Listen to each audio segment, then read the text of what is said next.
Good day everyone, I am Guma and I am here to tackle about the implicit, higher derivatives, and the minima, maxima, and time rates. So ang pinakauna is the implicit.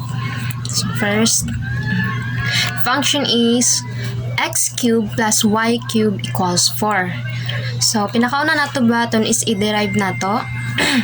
So nadira ang d over dx x cubed plus d over dx y cubed equals d over dx 4. So first, ang unahon nato pag-derive is the x cubed. So derivative of x cubed is 3x squared. So gigamit nato ang power rule sa pag-derive.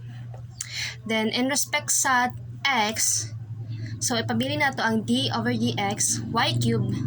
Tapos nga na 0 is derivative sa 4. So next step is the d over dx y cubed. So ang y cube isitapan nato siya sa kanang d sa derivative. So mahimo na siyang dy cube over dx. So dy cube over dx is equal to dy cube over dy dx. So mahimo na siyang 3y squared dy dx.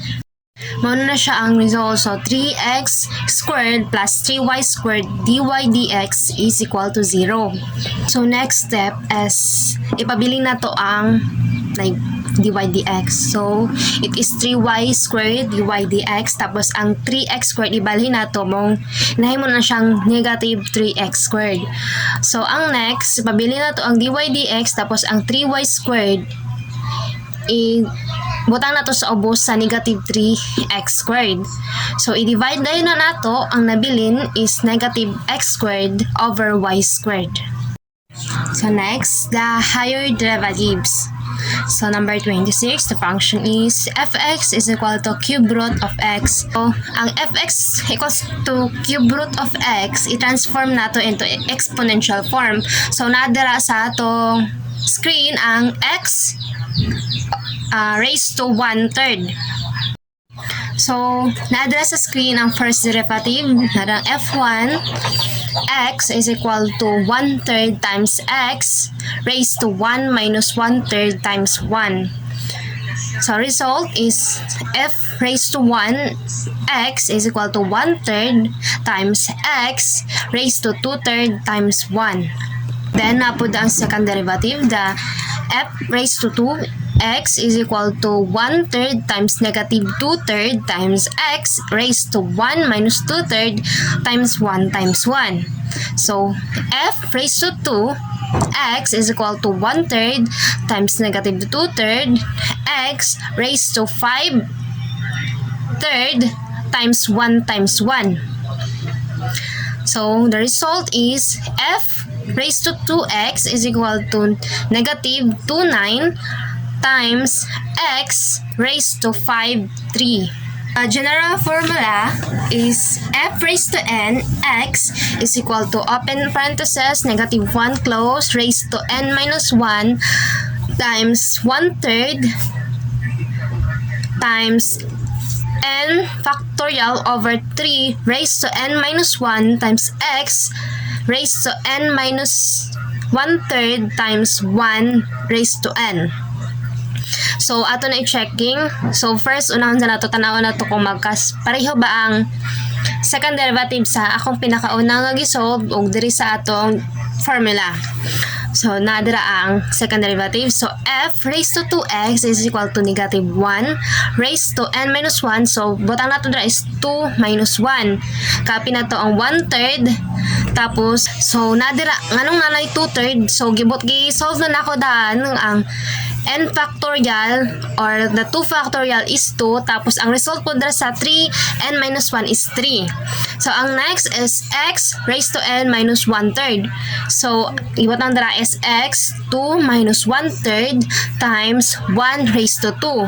So ang result is f raised to 2x is equal to negative 2/9 x raised to 5 cube. So, the same siya answer sa pinakauna. So, check.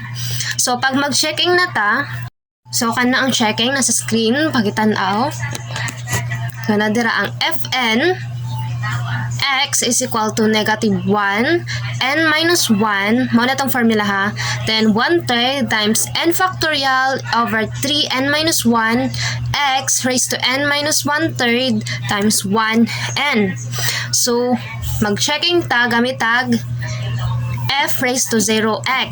So, nadira, f raised to 0x is equal to negative 1. So, ang n na to is 0. So, negative 1 raised to 0 minus 1 times 1/3 times 0 factorial over 3 raised to 0 minus 1 times x raised to 0 minus 1/3 times 1 raised to 0. So, ang next buhaton na to, ato na itong solve. So, nadira ako na nang gi-kopya sa kanang ikaduha na ta. So, f raised to 0x is equal to negative 1. So, ang negative 1, result na siya sa negative 1 raised to 0 minus 1. So, copy the 1/3 and the 0 factorial over 3, 0 minus 1. So, 3 ang answer na. Then, there's the x raised to 0 minus 3. So, mo na siya ang result. X raised to negative 1/3. So, ang result po sa 1 raised to 0 is 1. So, ang next step is f raised to 0x is equal to negative 1 times x raised to negative 1/3 times 1. So, the result is f raised to 0x is equal to x raised to 1/3 or the cube root of x. So, nganong positive naman ng 1/3 sa itong result? So, negative 1 times 1 is negative 1. Negative 1 times negative 1/3 is positive 1/3. So, maunang x raised to 1/3. So, check. So, sa maxima and minima na santa. So, in problem 626, so a car starting at 12 noon travels west at a speed of 30 km per hour. Another car starting from the same point at 2 p.m. travels north at 45 km per hour. Find how, in kilometer per hour, fast the two are separating at 4 p.m. So, in this problem, pangitaon daw na to ang kapaspason sa duha ka car in kilometer per hour. So, given dira ang speed of 30 kph and sa isa ka car travels north at 45 kph. So, there is a next slide is s squared is equal to open parenthesis 60t minus 30t close raised to 2 plus open 45t close parenthesis raised to 2. So, ang una ko is given na tong isa ka car na tong speed niya is 30 kph mo ng 30t tapos ang isa is 45 kph. So, mo ng 45t dala sa screen. So, anong naam ng 60t? So, sa isa ka oras, tate 60 minutes. Mo ng 60t minus 30t. So, sa next, i-derive na to sila. So, first, ds over dt, s squared is equal to ds over dt, 60t minus 30t raised to 2 plus ds over dt, 45t raised to 2. So, derivative sa S2, 2x. So, gamit din po na itong power rule. Is equal to 2. Anong naman ito? Ang 60, open 60t minus 30t close raised to 2 atong gi-derive. So, mo ang kibali, ang 2 minus 1. So, 1 naman ang consider na. So, ang 2 na nadiri. So, 2 open 60t minus 30t close 30. Derivative sa 30. So, plus 45t, derivative sa 45t is 45 na dala. So, next, the ds over dt is equal to 2 open 60t minus 30t close, open na sa 30 close plus 45t close 45 over 2s. Nga nung nanadira, atong siyang gi-factor out ang gikan sa atong kanang sa ikatulo kanang na 2 60t minus 30t tapos times 30 plus 2 45t 45 ato na siyang i-factor mo na siyang result. So next ato na siyang gi-divide ang 2 ug 2s, so maka-shout ang 2 dira ug ang 2 sa ubos, so s na lang nabilin.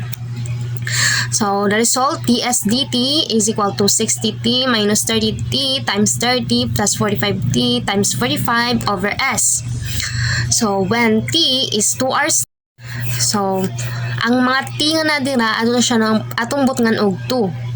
So s raised to 2 is equal to 60 plus 30 times 2 raised to 2 plus 45 times 2 raised to 2 is equal to 22,500. So s is equal to square root na natong 22,500. So nadira ang 150 kilometer. So ang s nato is 150 kilometer. So i-substitute na sab nato. Ang s is equal to 50 o ang t is equal to 2. So balik na sa tatong sugod katong naay t og naay s. Katong naay s sa ubos. So ds over dt is equal to 60 plus 30 times 2 tapos 30 plus 45 times 45 times 2 over 150. So ang result ana nila is 51 km per hour. So next problem. The time rates. So problem is number 602. A poster is to contain 300 cm square of printed matter with margins of 10 cm at the top and the bottom of 5 cm at each side. Find the overall dimensions if the total area of the poster is minimum.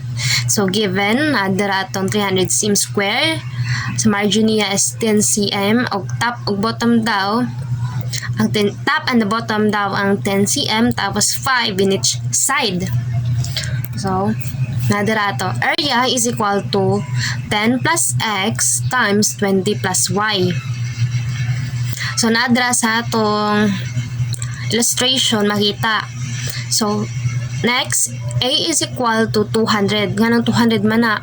Ato na siyang i-FOIL method. Ang 10 plus x o 20 plus y. So, ang result is 200 plus 10y plus 20x plus xy.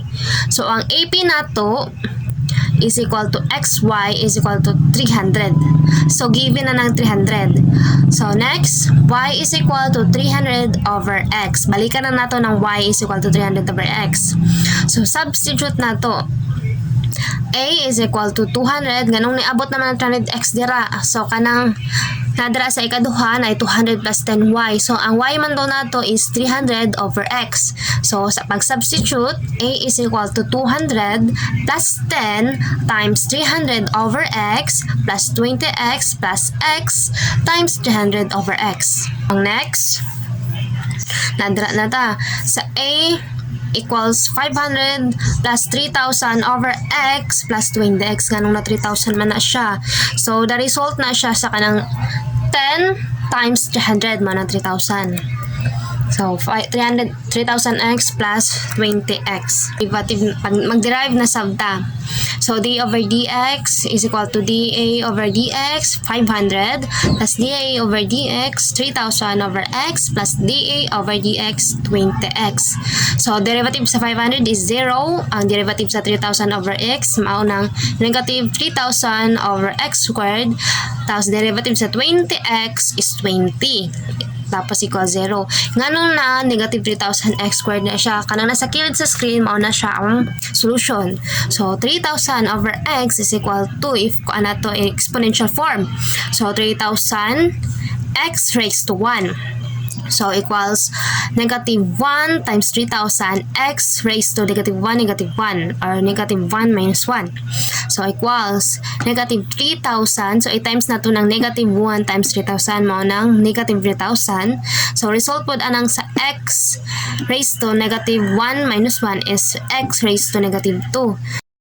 So, the result is negative 3,000x squared. Next, 0 is equal to 20 minus 3,000x squared. So, ibalhin na to siya sa right side. Then, x squared is equal to 3,000 over 20. So, ato siyang ang x squared, igawas na to, i-over na to ang 20 para ma-positive na siya. Then, the result is kanang 3,000 over 20. Divide man na natong 3,000 over 20. So, result is x is equal to 12.24 centimeter. Substitute na sabta. So, ang x daw nato is 12.24. Balik ta atong y. Atong y is equal to 300 over x. No? Balik ta dito. Kaya na naman tayo x nga result. So, y is equal to 300 over 12.24 is equal to 24.5 centimeter.